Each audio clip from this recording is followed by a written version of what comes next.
আজ শোনাবো আপনাদের শাশুড়ির পরে আরেক শয়তান মহিলার গল্প, যাকে আমাদের সমাজে যা বলে, অবশ্য সব যা এক হয় না। আর 5টা মেয়ের মতো আমার ছোটবেলা কাটে। এখানে বলার কিছু নেই, মধ্যবিত্ত পরিবারের মেয়ে যেভাবে বড় হয় ঠিক ওভাবেই আমি বড় হয়েছি। কম বেশি আমরা সবাই মধ্যবিত্ত পরিবারের মেয়েদের জীবন সম্পর্কে অবগত।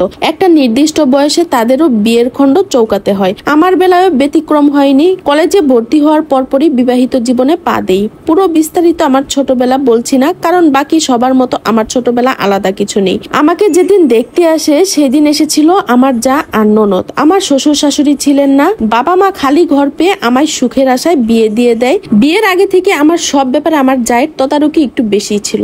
আমরা হয়তো মনে করেছিলাম তারা ছাড়া আর কে বা আছে। আমার যাই হচ্ছে আমার জামা কাপড়, বিয়ের সাজ সবকিছু ঠিক করে দেয়। আর ওখানে কথা বলার কারোরই সাধ্য ছিল না। 80,000 টাকার দেনমোহরে আমার বিয়ে হয়ে যায় 2004 সালে। আমার বরের দোকান ছিল কসমেটিক্স এর, ব্যবসায়ী ছিল। তারা 2 ভাই 1 বোন ছিল। আমার বরের ভাই ছিল বড় আর ছোট বোন ছিল, সে বিবাহিত ছিল। শ্বশুর শাশুড়ি মারা যায় বিয়ের 1 বছর আগে শাশুড়ি, আর বিয়ের 5 মাস আগে শ্বশুর। ঘর ফাঁকা, তেমন ঝামেলা নাই। সুখের আশায় পা দিলাম শ্বশুর বাড়িতে। আমার ভাসুরও ব্যবসায়ী ছিলেন, তার মুদির দোকান ছিল। বিয়ের দিন আমি আমার বরের চেহারা দেখি, তাও পুরো না, এক পলক দেখে চোখ সরিয়ে নিয়েছিলাম। আমার বাবা মা তাদের সাধ্য মতো আমাকে ঘর সাজিয়ে দেয়। আমার বর আমাকে একটা চেন, 1 জোড়া কানের দুল আর একটা আংটি দেয়। বিয়ের পর শ্বশুর বাড়িতে যাওয়ার পর খুব ক্লান্ত ছিলাম। তারা আমাকে একটা বিছানায় বসাইলো। আমার ননদ আমাকে জামা কাপড় আর সাজ তুলতে সাহায্য করছিল। আমাদের সেদিন রাতে বাসর করে দেওয়া হয়। আর সেদিন থেকে আমার যা আমাকে কটু কথা বলতে শুরু করলো, ঠেস মেরে মেরে। আজব বিষয়, আমি তো কিছুই বুঝতে পারতেছিলাম না। বাসর ঘরে যখন আমাদের দেওয়া হলো, আমার বর রুমে আসলো। আমি সালাম দিলাম, তারপর তার পায়ে ধরে সালাম করলাম। নামাজ পড়বো ওই সময় দরজায় করা পড়ে। আমার বর দরজা খুলে দেখে আমার যা। আমার যা বরকে বলে, তোমার রুম থেকে কাঁথা নিতে এসেছি মেহমানের জন্য। আমার দিকে একটু তাকিয়ে কাঁথাটা নিয়ে চলে যায়। এর প্রায় আধা ঘন্টা পরে দরজা আবার করা নাড়ে। বর সেবারের মতো আবার দরজা খুলে দেখে আমার যা। এবারও একটা অজুহাত দিল, তখন এতটা বুঝিনি। তারপর আবারও 20 মিনিট পর দরজায় করা নাড়ে। এবার তার ছেলেকে নিয়ে এসেছে। ছেলে নাকি চাচার জন্য কান্না করতেছে। সে রাতে ছেলে আমাদের সাথে ঘুমালো। আর যা একটু পর পর এসে দরজায় করা নাড়ছিল, বলছিল ছেলেকে দেখতে এসেছি। তারপর তো আমরা আর দরজাটা বন্ধ করিনি। রাত 1টার দিকে আমার বরকে কি কাজের জন্য ডেকে নিয়ে যায়।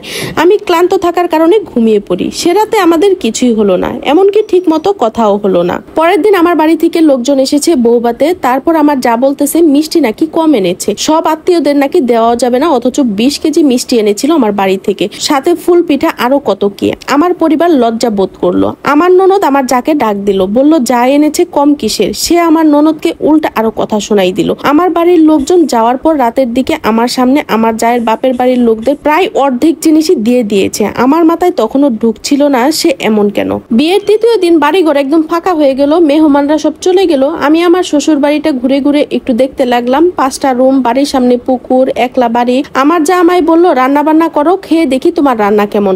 আমিও যথারীতি রান্না শুরু করে দিলাম। আমার যা সে কিছুই করলো না, উল্টো বসে বসে আমার বাপের বাড়ির খুঁত ধরতেছে। এটা দেয়নি, ওটা দেয়নি, ওটা কম দিয়েছে, ওটা কম পড়ছে। আমি চুপচাপ সবকিছুই শুনতেছিলাম। তাছাড়া বা কি করব বলুন, আমি নতুন বউ, কিছু বলাও যাবে না। আমার বয়স 18, তার বয়স ছিল 30-এর কাছাকাছি।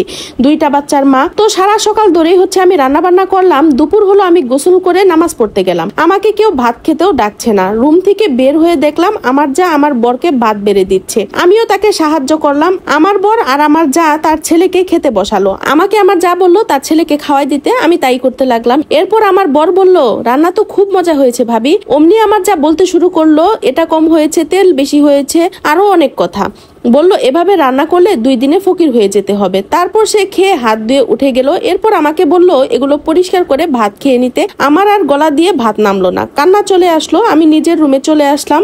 রুমে বর এসেছে। এসে আমাকে বলল কি হয়েছে। অমনি আমার যা এসে আমাদের সাথে বসে রইলো। মানে আমাদের নতুন বিয়ে হয়েছে, আমরা একটু সময় কাটাবো, তার কোনো সুযোগ নেই। সে আমাকে বলতে লাগলো এতদিন অনেক সামলিয়েছি, এবার তুমি সামলাও। আমি সামলাতে সামলাতে 2 বাচ্চার মা হয়েছি। আমি আর তার কথাতে কিছু বললাম না। তার অত্যাচার গুলো দিনকে দিন বেড়েই চলছিল। আমি একবারের চেয়ে 2 বার গোসল করলে বলতো সারাদিন কি জামাইয়ের সাথে এগুলাই করা লাগে। আমারও তো বিয়ে হয়েছে, আমি তো করিনি। তারপর সারাদিন কাজ করতাম, সে কিছুই করতো না, উল্টো বসে বসে আমার খুদ ধরতো আর বলতো আমি অনেক করেছি, এবার তুমি করো। আমাকে কয়দিন কাজ থেকে ছুটি দাও। আমি আমার বরের সাথে একটু হেসে কথা বললেও মনে হয় তার জ্বলতো। আমি একটু সাজলেও বলতো সারাদিন সাজা ছাড়া আর কিছুই করো না, কোনো কাজ কাম নাই। আমি জামাইয়ের সাথে যদি একটু বসতাম, বলতো কি কাজ না করে সারাদিন জামাইয়ের সাথে বসে থাকি। অনেক সময় মানুষ আমাকে বোঝাতেও এগুলো আমার কাছে অনেক বেশি খারাপ লাগতো। 1 মাস বাদে বাপের বাড়ি যাব, আমি তো মহা খুশি। কয়দিন থাকবো, বড় আমার সাথে থাকবে, অমনি আমার যা বললো আমার সাথে আমার বাপের বাড়ি যাবে। তো সবাই গেলাম, বর থাকবে, যা চলে আসবে একা বাচ্চা নিয়ে। ওমা দুপুর হতে আমার যায় নাকি শরীরটা খারাপ লাগতেছে, বিকেলের দিকে চলে আসবে, একা কিভাবে যাবে? আমাকে বললো তুমি থাকো, সেলিম আমায় দিয়ে আসুক, আমার শরীর খারাপ লাগছে, একা কিভাবে যাব?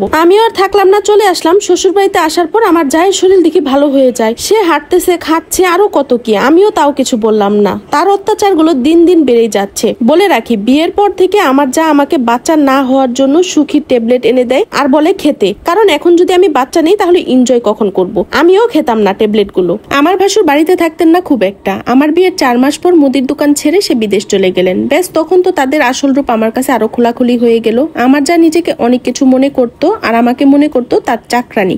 সব সময় আমাকে কাজের হুকুম দিতেন, নিজে কিছুই করতেন না। আবার মানুষের কাছে সবসময় নিজেই ভালো সাজতেন। পুকুরে জাল দিয়ে মাছ ধরলে অর্ধেক মাছ তার বাপের বাড়ি পাঠিয়ে দিতেন, বাকি মাছ বেচে আর কিছু মাছ ঘরের জন্য রাখতেন। আমার বরের টাকা পয়সার সবকিছু হিসাব তার কাছে রাখতেন। আমার বড় কিছু বলতো না। আমি আমার বর যদি একটু বসে কথা বলতাম, উনি সেখানে চলে আসতো। আমার বরের সাথে সহবাস করলে উনি বরের সাথে ঝগড়া লেগে যেত আর সকালে আমাকে বলতো কয়বার করছে। একদিন আমি পুকুরে গেছিলাম কাপড় ধুতে, তার আগের রাতে আমাদের মাঝে সহবাস হয়। তো সে আমার বরকে বলতেছে এখন তো আমাকে আর ভালো লাগে না, বউর সাথে সারাদিনই সহবাস করা লাগে।